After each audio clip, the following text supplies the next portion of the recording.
Comment j'ai réussi reçoit ce matin Antoine Lacroix, PDG du groupe Maped. Bonjour. Bonjour. Vous êtes un spécialiste des fournitures scolaires et des loisirs créatifs. La période de rentrée, évidemment, est cruciale pour vous puisque vous réalisez la moitié de votre chiffre d'affaires annuel sur une période d'environ 3 semaines, période qui démarre vers le 15 août et qui est en train de se terminer. Quel est le premier bilan que vous faites de cette rentrée ? Alors, bilan de la rentrée en France est assez positif. Il était en croissance valeur d'1,5% à peu près à la mi-août, donc à 60% à peu près de la rentrée écoulée, et Maped, sur cette valeur, fait à peu près 2 fois la tendance marché aux alentours de 3% de croissance. Il s'agit de chiffres en revente, c'est des chiffres de sortie de caisse, donc qui attestent vraiment de la bonne santé de la rentrée auprès des consommateurs. Alors on se parle en cette période de rentrée, mais pour vous, c'est quelque chose que vous préparez vraiment longtemps à l'avance, parfois 2 à 3 ans à l'avance pour le développement de nouveaux produits. Comment est-ce que vous gérez ce décalage, notamment en termes de prix, sachant que les distributeurs vous réclament des baisses de prix sur des produits qui ont été fabriqués au moment où les matières premières étaient beaucoup plus chères? Oui. Alors, on peut préparer, on va lancer les cycles de développement 3 à 4 ans à l'avance, les cycles de recherche parfois 5, 6, 7 ans à l'avance, mais les négociations commerciales qui vont déterminer les niveaux de prix, elles commencent plutôt en septembre de l'année précédente. Elles s'achèvent, vous savez que c'est légal, c'est lié à la loi LME en France, elles s'achèvent le 28 février. Donc on a 5-6 mois pour battre le fer avec nos clients de la distribution et s'entendre sur les niveaux de prix de la rentrée à venir. Voilà, la loi LME, la loi de modernisation de l'économie. Est-ce que les parents respectent scrupuleusement les listes scolaires qui leur sont fournies par les établissements, ou est-ce qu'ils ont tendance à rayer certains produits et à essayer de plus en plus de recycler, de récupérer ce qui reste disponible des années précédentes? Alors la liste scolaire, elle est clé dans notre métier. On est vraiment sur un métier de prescription. C'est les profs, les enseignants qui décident. Et ça n'est pas vous qui décidez? C'est pas nous qui décidons. On peut avoir un effort de promotionnel, on peut échantillonner, on peut essayer de convaincre. On doit convaincre les enseignants. On travaille beaucoup avec eux dans le développement des produits. Pour autant, la liste scolaire, elle est un peu sacrée. Vous le voyez, on voit bien. J'étais hier sur les linéaires parisiens. On voit bien les parents, les enfants, parfois tiraillés sur le choix du produit. Est-ce que c'est plutôt fun? Est-ce que c'est plutôt académique? Est-ce que c'est des critères environnementaux qui sont retenus?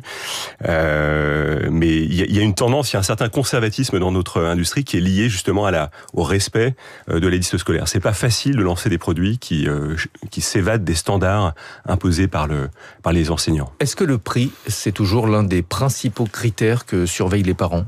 Le principal critère, et ça nous rassure beaucoup dans les études, c'est la qualité et la durabilité des produits. Alors c'est à la fois et ça veut dire aussi que les comportements ont un peu changé, qu'on va avoir tendance à acheter des produits de meilleure qualité, mais les faire durer peut-être au-delà d'une année scolaire.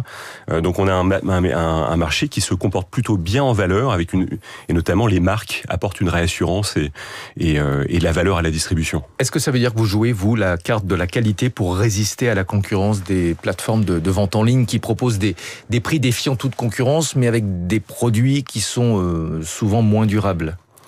Alors vous connaissez bien le sujet, on le connaît aussi dans le jeu et jouets, c'est un gros sujet, des produits qui sont importés sans aucune conformité, sans aucun contrôle, là où les produits scolaires sont très fortement surveillés sur ce terrain-là, sur les phtalates, sur la chimie des encres, des formulations, et notamment à travers la norme enfant, le N71, qui est extrêmement protectrice du consommateur.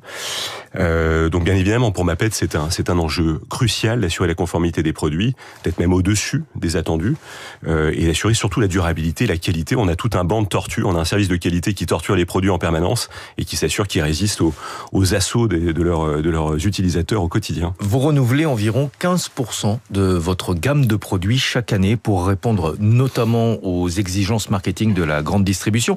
Est-ce qu'on peut encore innover sur une paire de ciseaux, sur un compas, sur un taille-crayon ? Il y a un monde d'innovation, c'était même l'ADN de Maped, ça a toujours été de transformer des produits. Prenez un taille-crayon par exemple, c'est un petit cube en métal avec une lame, et on en a fait une véritable bonbonnière. On a des taille-crayons ergonomiques, on a des taille-crayons de toutes les couleurs, on a des fonctionnalités qui favorisent l'éjection de la mine quand elle se casse dedans. On a des petites trappes qui permettent d'éviter de salir la trousse avec la poussière de graphite. Donc on a même un produit aussi ancien que le taille-crayon, on peut encore innover. On l'a non seulement fait évoluer, mais on l'a énormément segmenté. On a des taille-crayons pour tous les usages, et on veut un peu réenchanter l'école. On veut apporter des solutions qui aident les enfants au quotidien et qui leur donnent donne envie aussi de plonger dans les apprentissages.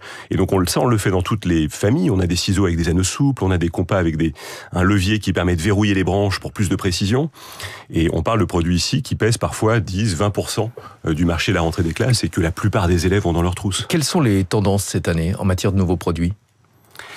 Alors, on a une gamme en particulier qui a été un véritable carton sur l'automne, qui s'appelle KidiLearn Concentration. KidiLearn, c'est tout un environnement produit qui adresse les troubles de l'apprentissage, notamment les fameuses 10, qu'on détecte beaucoup mieux aujourd'hui et qu'on suit beaucoup mieux. Les enseignants sont formés dessus.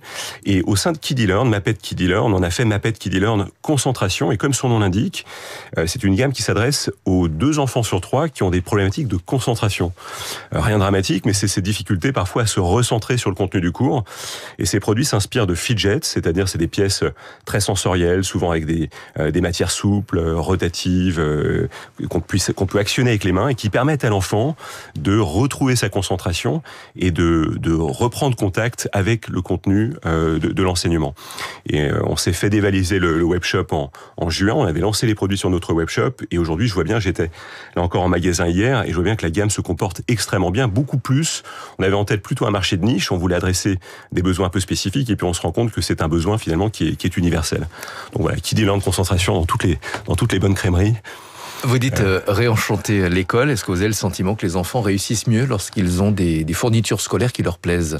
C'est la question de tous les parents qui se disent « je vais lui faire plaisir et il aura de bonnes notes à l'école ». Il ou elle aura de bonnes notes à l'école. C'est une excellente question et ça résume parfaitement les débats qu'on a en interne. C'est les deux en fait. Et on a pendant très longtemps, nous, été une marque qui fonctionnait sur l'impulsion. On voulait donner envie, on voulait faire du linéaire de supermarché un moment de fête et le retour à l'école un moment de fête. Et on veut aussi que nos produits soient au meilleur standard académique. Et donc KidiLearn illustre très bien cette philosophie. On travaille avec des enseignants, on travaille avec les ergothérapeutes dans la conception des produits. On observe beaucoup les enfants en classe et on répond beaucoup plus maintenant, je dirais, à des problématiques très concrètes de prise en main qui favorisent pour les enfants de plonger dans les apprentissages, mais avec le sourire. Une dernière question concernant l'organisation de Maped. Vous avez une direction bicéphale avec votre frère. Ça vous rassure ? Ça complique pas un petit peu le processus de décision ? Vous êtes toujours d'accord ? Alors, on est déjà la 3e génération. Tout le monde connaît Maped, mais on ne sait pas qu'on est une entreprise familiale. Ouais. On est basé à Annecy, en Haute-Savoie. Et donc, effectivement, avec mon frère Romain, on en partage la direction opérationnelle. Et on a une présidence tournante. Alors, c'est un peu particulier, mais en réalité, ça permet de se diviser un périmètre qui est très important. Le groupe Maped, c'est 250 millions de chiffre d'affaires. On fait 3/4 de nos chiffres à l'export. On est des industriels. Et donc, affronter gérer tout ça à deux, et en particulier quand les marchés se complexifient, 2024-2025, c'est des années extrêmement difficile, et c'est plus facile. Et puis vous travaillez avec votre frère avec un niveau de confiance qui est inconditionnel et ça n'a pas de prix.